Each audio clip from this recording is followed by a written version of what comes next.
Alléluia.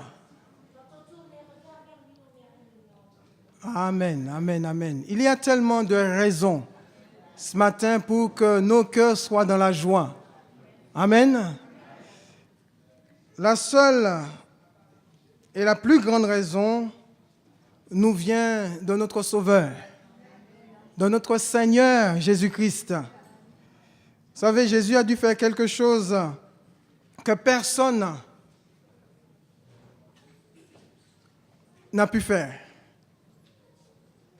Donner sa propre vie pour vous et pour moi. C'est la raison pour laquelle nous avons chanté, vous avez chanté, que vous êtes joyeux, joyeux d'appartenir à Dieu, joyeux d'être réconcilié avec Dieu, joyeux d'appeler Dieu votre Père, joyeux de ce qu'il a fait pour vous. Nous devrions, mes bien-aimés, être tous les jours reconnaissants. Reconnaissants pour l'œuvre de Jésus-Christ. Reconnaissants pour l'amour de Dieu. Je vois que tout le monde regarde par là. Qu'est-ce qu'il y a là-bas? C'est moi qu'il faut regarder. Non, je plaisante. Donc, vraiment, nous avons toutes les raisons, mes bien-aimés, d'être un peuple heureux, d'être un peuple joyeux. Parce que nous avons été délivrés. Délivrés de la mort éternelle. Délivrés du pouvoir du péché. Et c'est un peuple libre, rassemblé ce matin, qui loue, qui adore Dieu, qui célèbre Dieu. Je vais vous demander de bien vouloir vous lever. Nous allons ouvrir la parole de Dieu. Je voudrais lire 2 textes avec vous.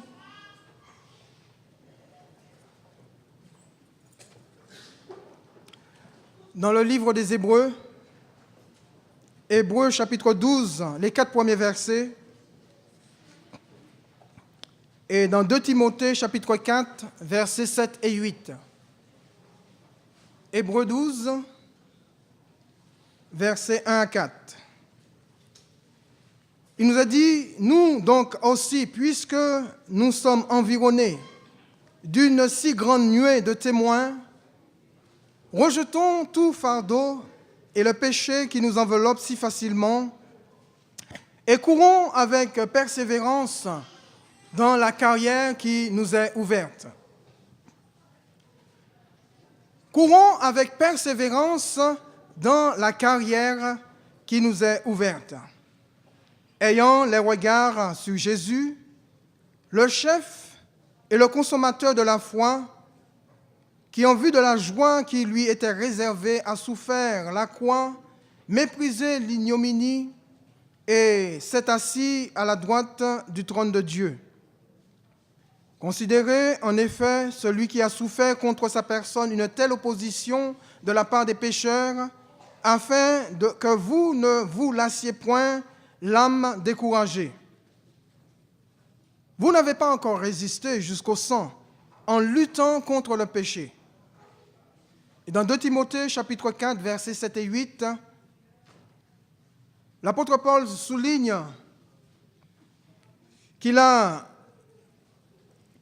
était vraiment dans un combat, dans une course qu'il a achevée, qu'il a terminée avec succès, et il sera récompensé par le Seigneur lui-même.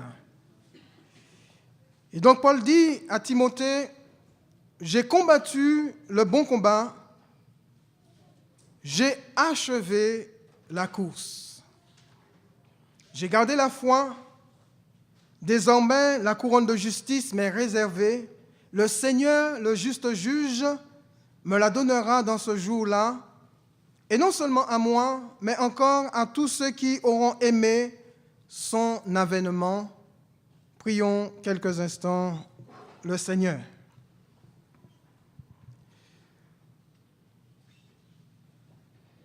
Père, nous sommes là devant toi, avec nos faiblesses, nos imperfections. Mais ce matin, Seigneur, nous regardons à toi, à ton esprit. Et nous voulons ouvrir nos cœurs à ta parole ce matin, afin qu'elle change nos vies, afin qu'elle nous transforme, et que nous soyons, Seigneur, libres pour poursuivre notre route, pour poursuivre notre course, pour poursuivre notre marche avec toi, et que nous puissions, chacun d'entre nous, dire comme l'apôtre Paul, que nous avons combattu le bon combat, que nous avons achevé notre course et que nous avons gardé la foi. Nous sommes conscients ce matin, Seigneur, que nous sommes dans un véritable combat. Nous sommes dans amenés à courir et à atteindre notre objectif. Mais nous savons, Seigneur, sans toi, cela sera impossible. C'est pour cela que tu nous as donné ton esprit. Et nous voulons, Seigneur, ce matin encore te faire pleinement confiance. Nous attendre à toi, compter sur toi, nous remettre totalement entre tes mains, afin que tu donnes à chacun d'entre nous du succès, Seigneur, pour la gloire de ton nom. Dans le beau et précieux nom de ton Fils Jésus-Christ, nous t'avons prié. Sois béni.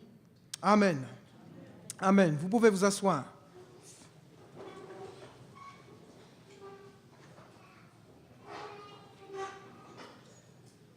Un prix à la clé.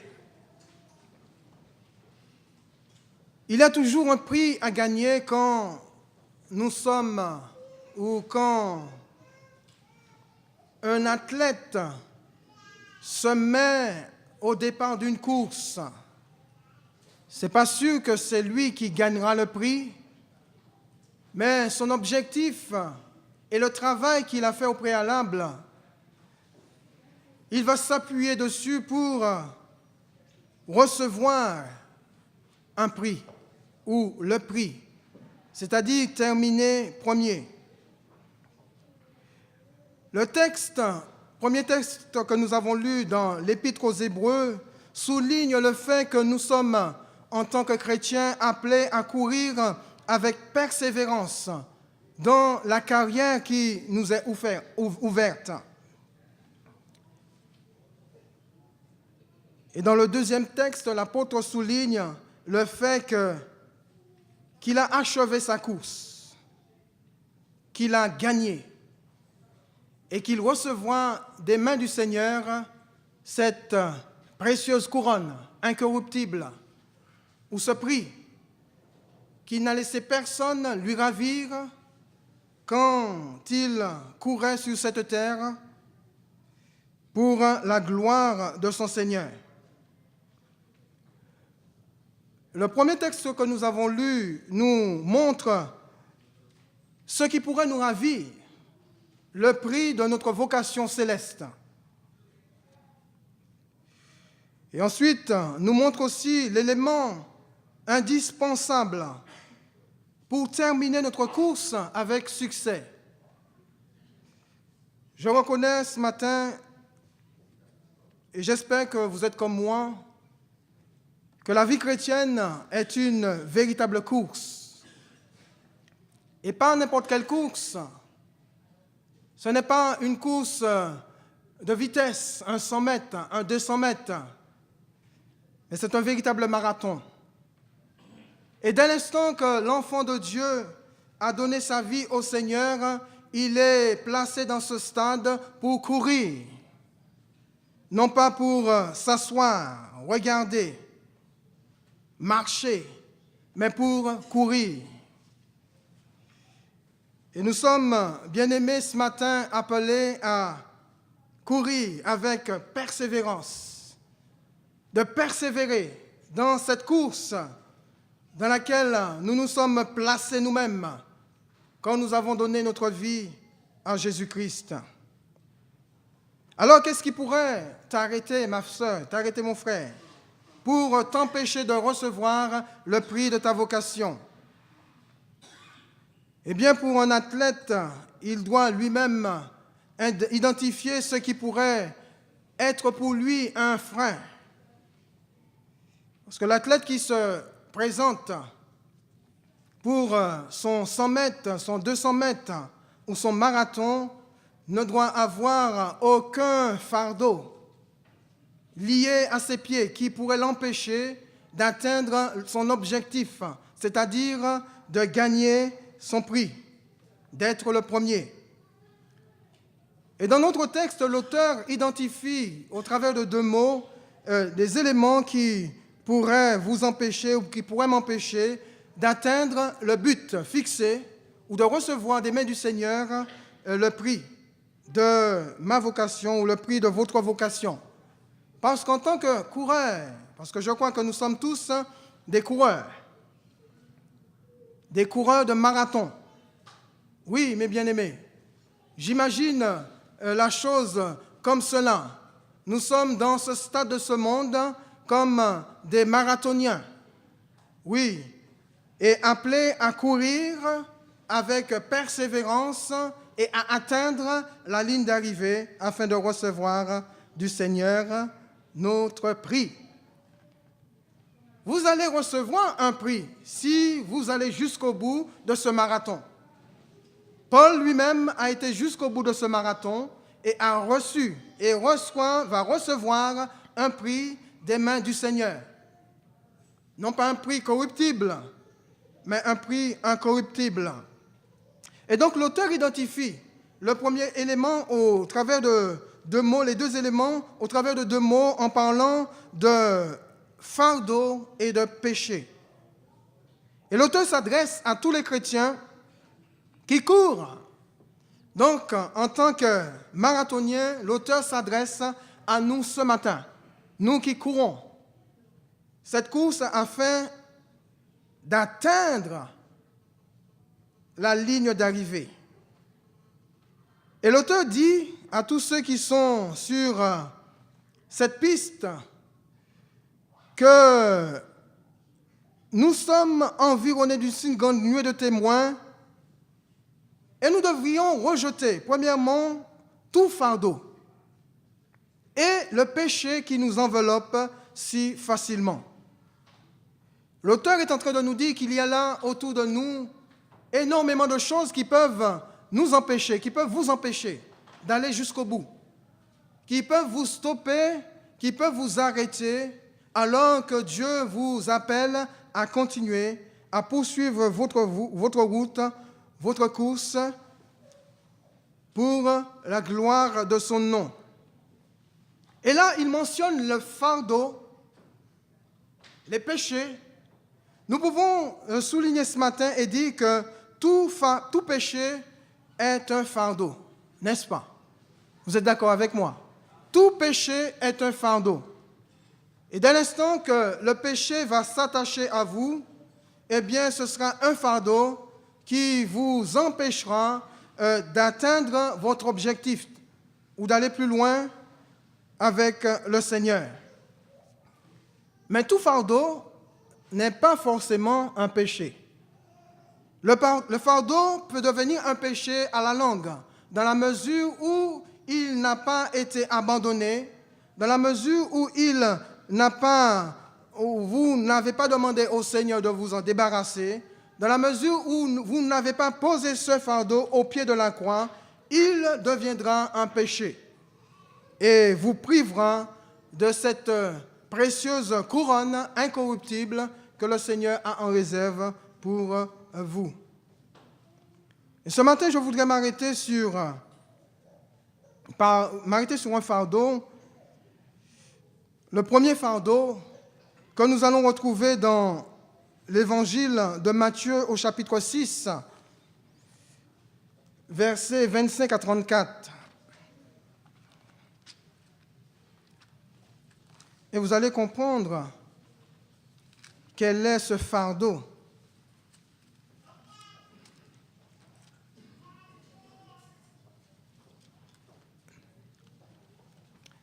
Voilà, c'est Jésus qui parle. Jésus dit, « C'est pourquoi je vous dis, ne vous inquiétez pas pour votre vie,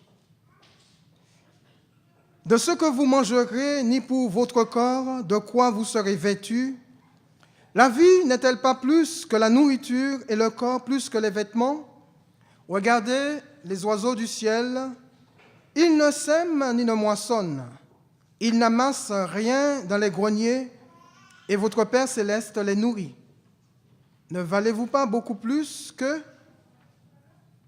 qui de vous, par ses inquiétudes, peut ajouter une coudée à la durée de sa vie? Et pourquoi vous inquiétez au sujet du vêtement? Considérez comment croissent les lys des champs. Ils ne travaillent ni ne filent. Cependant, je vous dis que Salomon même, dans toute sa gloire, n'a pas été vêtu comme l'un d'eux. Si Dieu ainsi revêt l'herbe des champs, qui existe aujourd'hui et qui demain sera jetée au four, ne vous vêtira-t-il pas à plus forte raison, gens de peu de foi?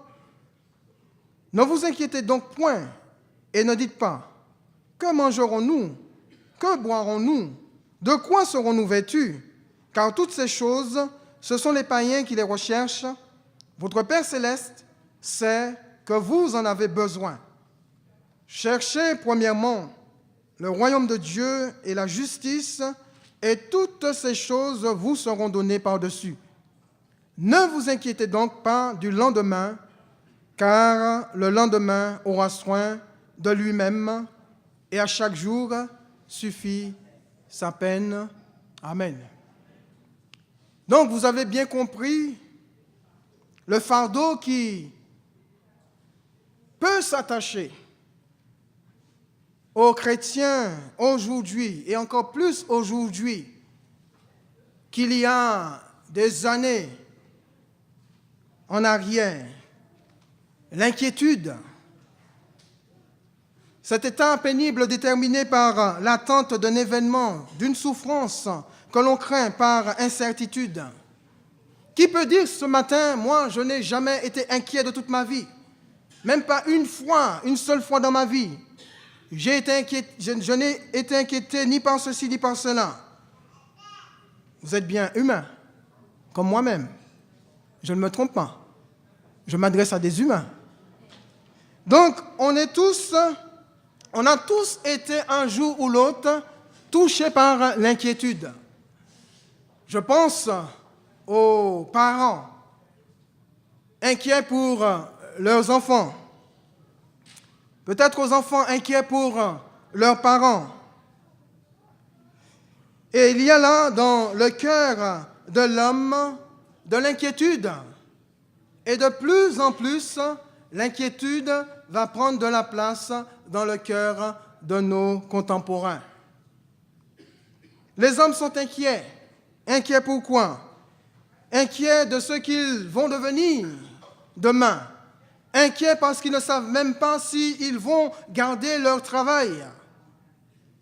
Inquiets parce qu'ils ne savent pas s'ils seront toujours aussi... seront touchés par la crise. Même nos dirigeants sont inquiets. Malgré tous leurs efforts faits pour ramener le pouvoir d'achat, ce n'est pas chose facile. L'inquiétude grandit de plus en plus dans le cœur des hommes. Et nous, peuple de Dieu, le Seigneur nous interpelle à ce sujet en nous disant que nous ne devrions jamais nous inquiéter. Ni pour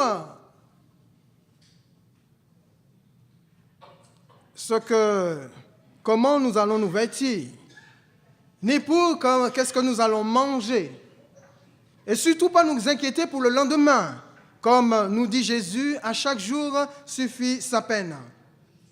Le fait de s'inquiéter, mes bien-aimés, fait que nous perdons confiance en Dieu. Vivre dans l'inquiétude, c'est le simple fait de... C'est vivre dans un manque de foi. Puisque Jésus lui-même dit à ses disciples qu'ils ne devaient pas s'inquiéter. Malheureusement, les disciples avaient Jésus avec eux. Et pourtant, Jésus va les interpeller sur l'inquiétude en leur demandant que leur cœur soit libre de toute inquiétude et qu'ils devraient faire confiance complètement au Seigneur. Nous n'avons pas le Seigneur avec nous, mais Jésus savait très bien les temps dans lesquels nous serions, nous les chrétiens d'aujourd'hui, dans des temps difficiles, où nos cœurs seraient peut-être touchés par l'inquiétude. Nos cœurs seraient envahis par l'inquiétude. Et la parole de Dieu est là ce matin pour nous encourager et pour nous permettre de prendre conscience qu'il y a Dieu qui est au-dessus de toutes choses et qui est capable ce matin de subvenir à tous nos besoins. Dieu est capable de subvenir à tes besoins, mon frère. Dieu est capable de subvenir à tes besoins, ma soeur. Amen. Alors, pourquoi t'inquiéter pour ce que tu vas manger? Pourquoi t'inquiéter de la manière dont tu vas te vêtir? La Bible nous dit que les oiseaux du ciel, qui ne sèment ni ne moissonnent, et pourtant, notre Père céleste les nourrit chaque jour. Vous savez, chaque jour, Dieu prend soin des animaux. Les oiseaux que nous voyons, Dieu leur donne la nourriture de tous les jours. Et la Bible nous dit, est-ce que nous sommes moins que ces oiseaux du ciel? Est-ce que nous avons moins de valeur pour Dieu que ces oiseaux du ciel? Si Dieu nourrit ces oiseaux du ciel, eh bien, il est capable, à plus forte raison, de prendre soin de chacun d'entre nous ce matin. Et bien aimé, la parole de Dieu nous invite à ne pas nous inquiéter. Et pourtant, il y a tellement de choses aujourd'hui qui pourraient envahir nos cœurs d'inquiétude. Mais nous devrions faire confiance à la parole de Jésus. Ce matin, nous devrions nous attarder, nous saisir pleinement la parole du Seigneur. Quand Jésus lui-même nous dit, au travers de sa parole, de ne pas nous inquiéter. Peut-être as-tu de l'inquiétude ce matin. Eh bien, je voudrais te dire, ce fardeau qui est là dans ton cœur, pose-le au pied de la croix. Libère-toi de cette inquiétude afin que tu poursuives ta route avec le Seigneur, afin que ta course se termine avec succès et que tu reçoives de Dieu le prix de ta vocation céleste. L'inquiétude va te ronger si tu continues à vivre une vie d'inquiétude jusqu'au point que tu vas t'arrêter. C'est terrible quand quelqu'un a commencé avec Dieu et que cette personne s'arrête. C'est bien le psaume 1er qui nous dit « Heureux l'homme qui ne s'arrête pas ». Dès l'instant où nous avons commencé avec le Seigneur, nous devrions avoir en tête qu'il faudrait que nous poursuivions avec lui.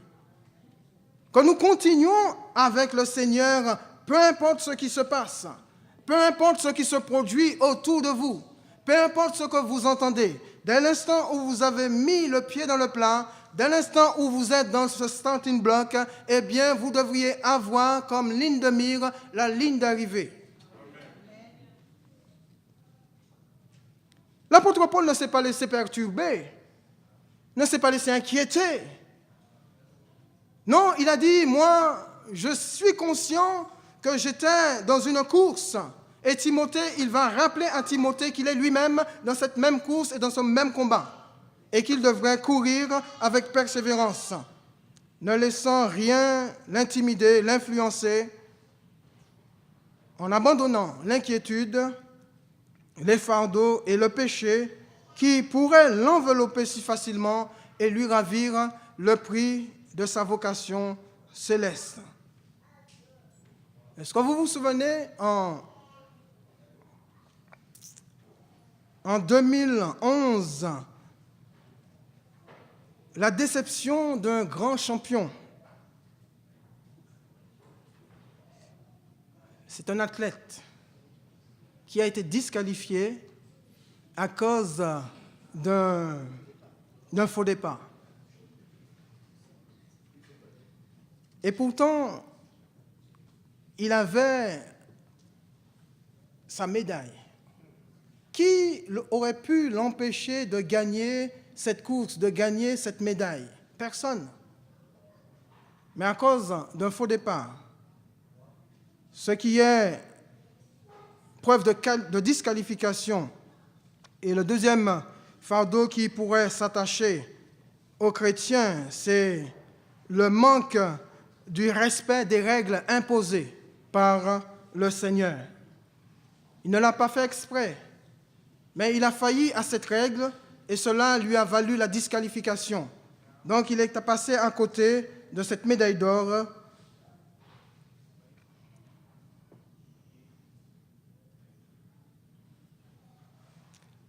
Personne ne peut changer les règles imposées par le Seigneur. De la même manière, dans une course, personne ne peut changer les règles. Les coureurs doivent respecter les règles s'ils veulent gagner leur médaille. De la même manière, nous aussi, mes bien-aimés, nous devrions respecter les règles imposées par le Seigneur. Et la première règle que Dieu nous impose dans notre course, dans notre marathon, c'est la règle de la sainteté. Prenons dans la première épître des Thessaloniciens au chapitre 5, versets 23 à 24. Il nous est dit que le Dieu de paix vous sanctifie lui-même tout entier et que tout votre être, l'esprit, l'âme et le corps soient conservés irrépréhensibles lors de l'avènement de notre Seigneur Jésus-Christ. Celui qui vous a appelé est fidèle et c'est lui qui le fera. Amen.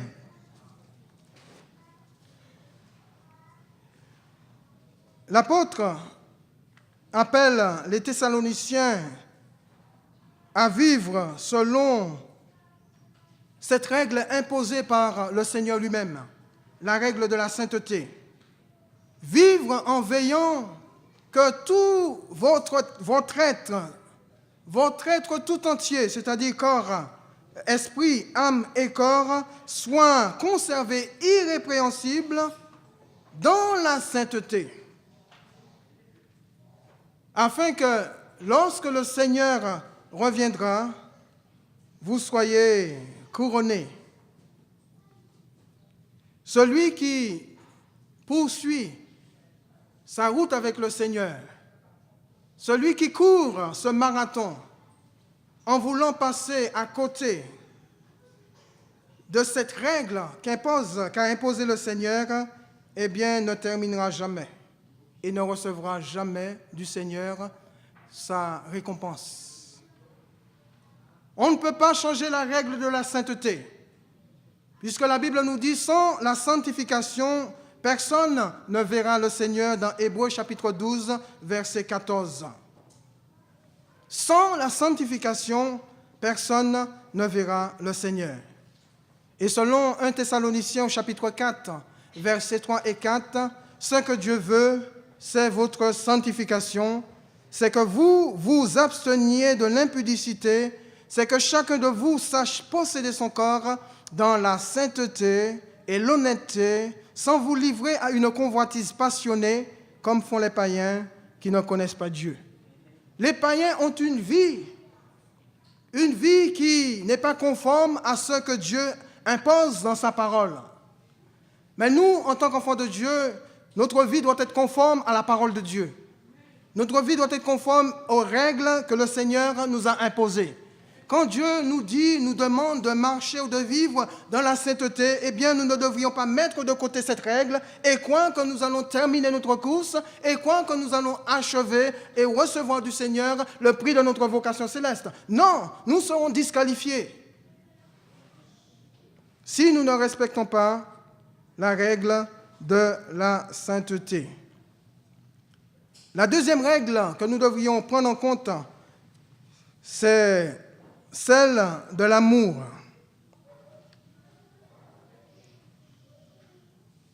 Dans la première épître de Jean, au chapitre 4, versets 7 et 8, il nous a dit, bien-aimés, aimons-nous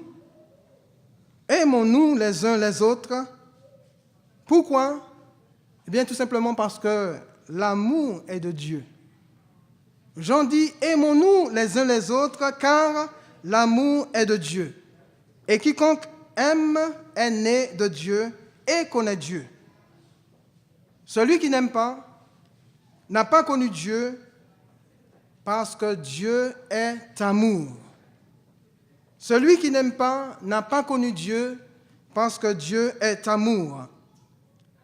Et concernant justement cet amour, Jésus va dire à ses disciples dans l'évangile de Jean au chapitre 15, verset 9, « Comme le Père m'a aimé ». Donc Jésus souligne que Dieu est amour, comme l'a dit Jean. Dieu est amour, aimons-nous les uns les autres. Et Jésus dit à ses disciples, « Comme le Père m'a aimé, je vous ai aussi aimé. » Du même amour, le même amour que le Père a témoigné pour ses créatures, Jésus a manifesté ce même amour. Comme le Père m'a aimé, et vous savez très bien comment le Père a aimé son Fils, en lui donnant tout, en faisant de lui son premier-né, en remettant entre ses mains tout pouvoir, toute puissance, toute autorité. Même les anges, les archanges, les séraphins lui sont soumis. La Bible nous dit que Jésus, à sa résurrection, a reçu du Père tout pouvoir. Tout pouvoir m'a été donné dans le ciel et sur la terre. Donc, on comprend bien l'amour que le Père a manifesté à l'égard de son Fils. Et Jésus va dire, de la même manière que le Père m'a aimé, je vous ai aussi aimé. Et il va donner ce commandement au verset 12. C'est ici mon commandement, et ouvrez bien vos oreilles, aimez-vous les uns les autres comme je vous ai aimé. Vous vous rendez compte de quel type d'amour le Seigneur nous demande de manifester les uns envers les autres?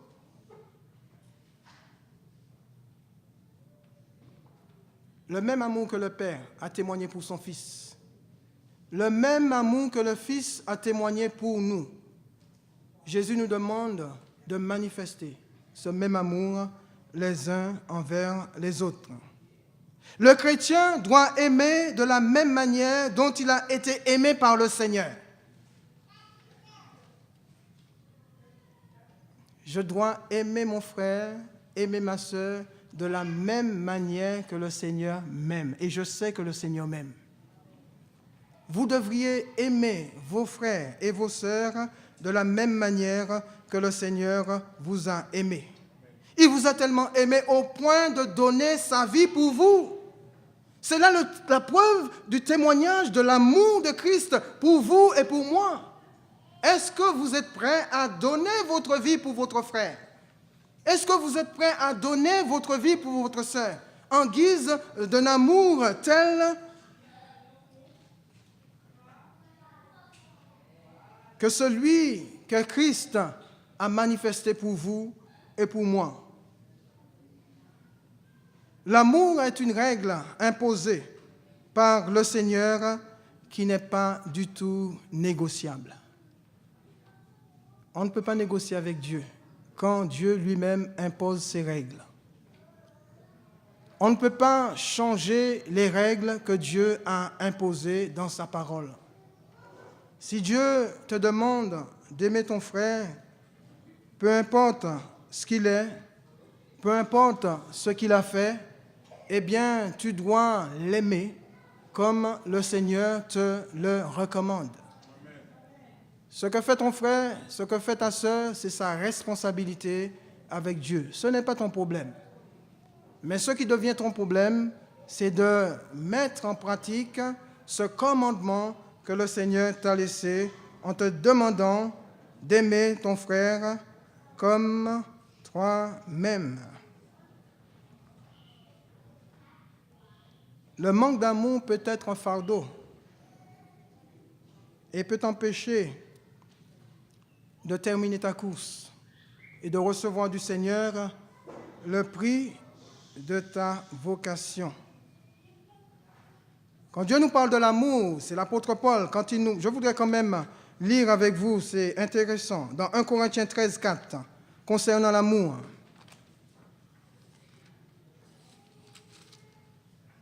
Parce que je crois que c'est important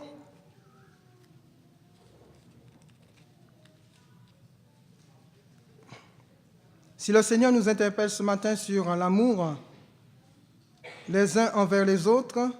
Il nous a dit que la charité est patiente, elle est pleine de bonté. La charité n'est point envieuse. La charité ne se vante point. Elle ne s'enfle point d'orgueil. Elle ne fait rien de malhonnête. Elle ne cherche point son intérêt. Elle ne s'irrite point. Elle ne soupçonne point le mal. Elle ne se réjouit point de l'injustice. Ça veut dire aussi qu'elle ne commet pas l'injustice, mais elle se réjouit de la vérité. Elle excuse tout, elle croit tout, elle espère tout, elle supporte tout. La charité ne périt jamais. Et au verset 13, pour comprendre l'importance de l'amour, maintenant donc ces trois choses demeurent: la foi, l'espérance, la charité ou l'amour. Mais la plus grande de ces choses, ce n'est ni la foi, ce n'est ni l'espérance, mais bien l'amour. C'est pour cela, mes bien-aimés, c'est important que nous prenions conscience ce matin que le Seigneur nous interpelle sur l'amour les uns vis-à-vis des autres. Et que nous devrions nous aimer de la même manière que le Seigneur nous a aimés. L'apôtre souligne aussi que le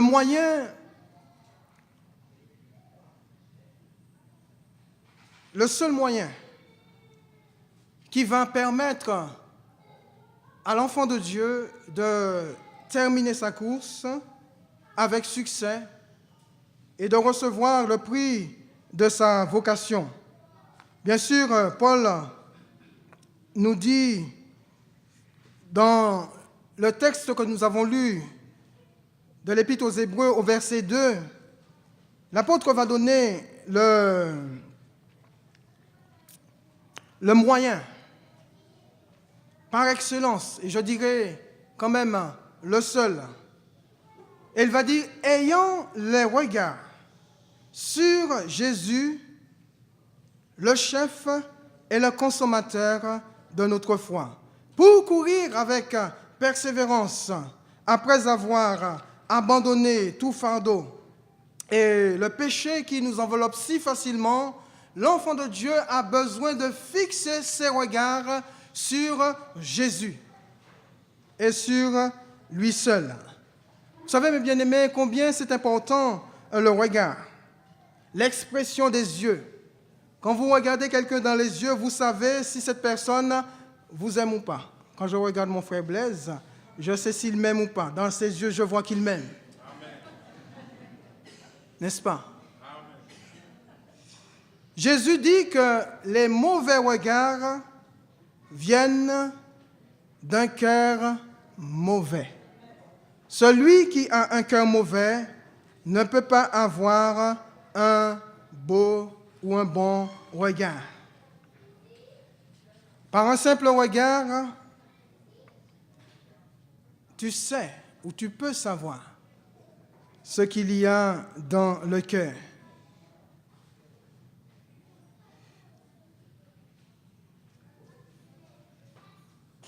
Vous devriez regarder au Seigneur, avoir les regards fixés sur celui qui est le chef et le consommateur de votre foi. Paul avait ses regards fixés sur Jésus. Il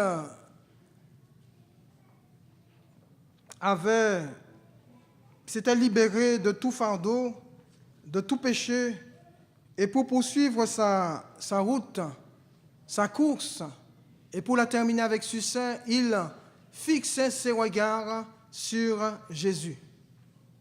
Et ce matin, mes bien-aimés, si vous vous êtes débarrassés de tout fardeau, de tout péché, eh bien, continuez à fixer vos regards sur le Seigneur jusqu'à ce que vous atteigniez la ligne d'arrivée. Et pour que vous puissiez recevoir du Seigneur le prix de votre vocation céleste, c'est-à-dire votre couronne incorruptible. Que rien ce matin ne puisse vous perturber, que rien ne puisse vous distraire. Ne regardez pas en arrière, ne regardez pas sur les côtés, mais que vos regards soient fixés droit devant sur cet objectif qui est le Seigneur, qui a le pouvoir, qui a la capacité de vous donner la force de poursuivre votre route avec lui afin que vous terminiez avec succès.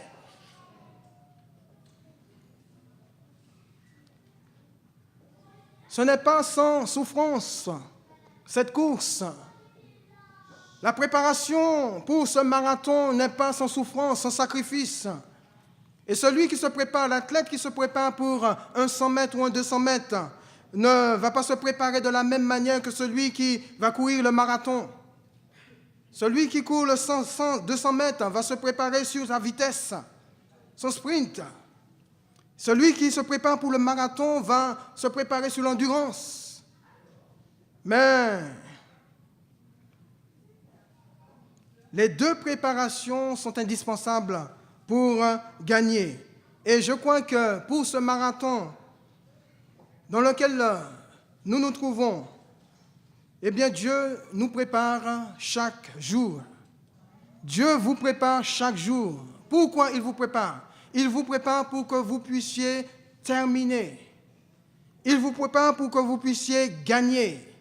Il vous prépare pour que vous puissiez recevoir votre prix, votre couronne. Il vous prépare pour que vous ne puissiez jamais vous arrêter. Il vous prépare pour que vous ne puissiez jamais vous asseoir ou abandonner, mais pour que vous puissiez persévérer avec la force qu'il vous donne. Cette préparation peut se faire au travers des épreuves, au travers de la maladie, au travers, je ne sais pas, qu'est-ce que Dieu fait au travers de vos vies. Mais vous devriez vous dire que chaque jour, Dieu vous travaille, Dieu vous prépare pour que vous puissiez gagner ce marathon.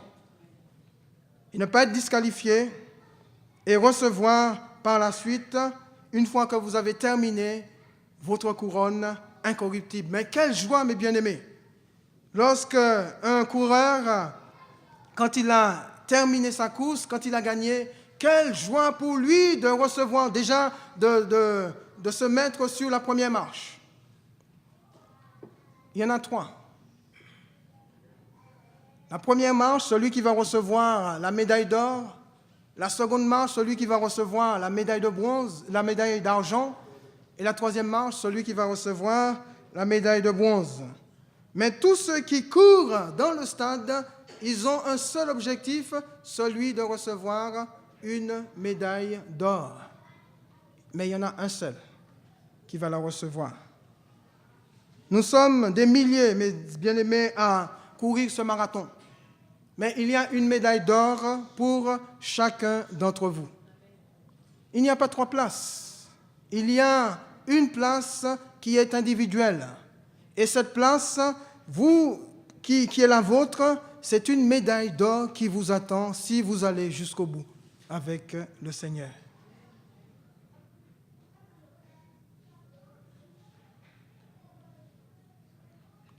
Peut-être que tu souffres au travers de cette préparation, mais tu dois te dire que ce n'est pas pour rien que le Seigneur te travaille, que le Seigneur te prépare. Il te prépare pour que tu gagnes. Prends ton mal en patience, réjouis-toi, non pas dans la souffrance, non pas pour la souffrance, mais réjouis-toi dans la souffrance de ce que ton Dieu est plus grand que ce que tu vis aujourd'hui. Et que ton Dieu est capable, s'il le veut, de te sortir de cet état de souffrance dans lequel tu te trouves. Paul disait à Timothée, mais souffre avec moi comme un bon soldat de Jésus-Christ. Chacun doit courir avec persévérance pour remporter son prix. Chacun doit courir sans fardeau attaché à ses pieds afin de ne pas se lasser, se décourager et de ne laisser personne lui ravir son prix.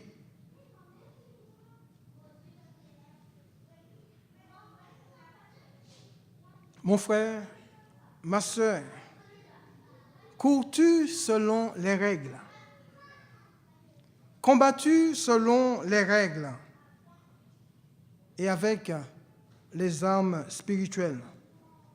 Mon frère, ma sœur, es-tu libre dans ta course ou dans ton combat? Prions.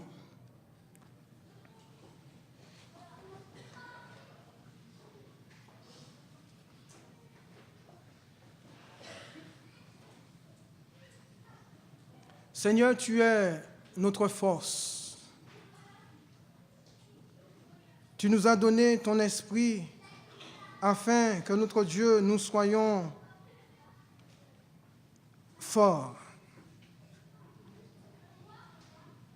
et que nous soyons victorieux, Seigneur, dans chaque bataille. Tu nous as donné, Seigneur, ton esprit afin que nous puissions courir avec persévérance ce marathon dans lequel nous nous trouvons, Seigneur. Et je prie, ô Dieu, que ce matin, personne ne puisse arrêter, que personne ce matin ne puisse se décourager, que personne ce matin ne puisse abandonner. Seigneur, tu connais tout un chacun ce matin. Tu connais, Seigneur, ceux qui sont découragés. Tu connais ceux qui sont prêts à arrêter, ceux qui ont même déjà abandonné. Seigneur, je prie ce matin que par la puissance de ton esprit, tu redonnes la force, tu redonnes le courage, Seigneur, à tout un chacun. Et que tous ce matin, Seigneur, puissent dire, comme l'apôtre Paul, je veux courir avec persévérance. Je veux combattre le bon combat de la foi. Je veux terminer ma course pour recevoir de mon Dieu cette couronne incorruptible. Seigneur, je te remercie pour ton esprit qui est là pour nous encourager, qui est là pour nous fortifier, qui est là pour nous relever. Merci pour ton œuvre ce matin dans chaque vie. Que ton nom soit béni, Père, dans le nom de Jésus. Amen. Restons quelques instants, les yeux fermés, les fronts courbés.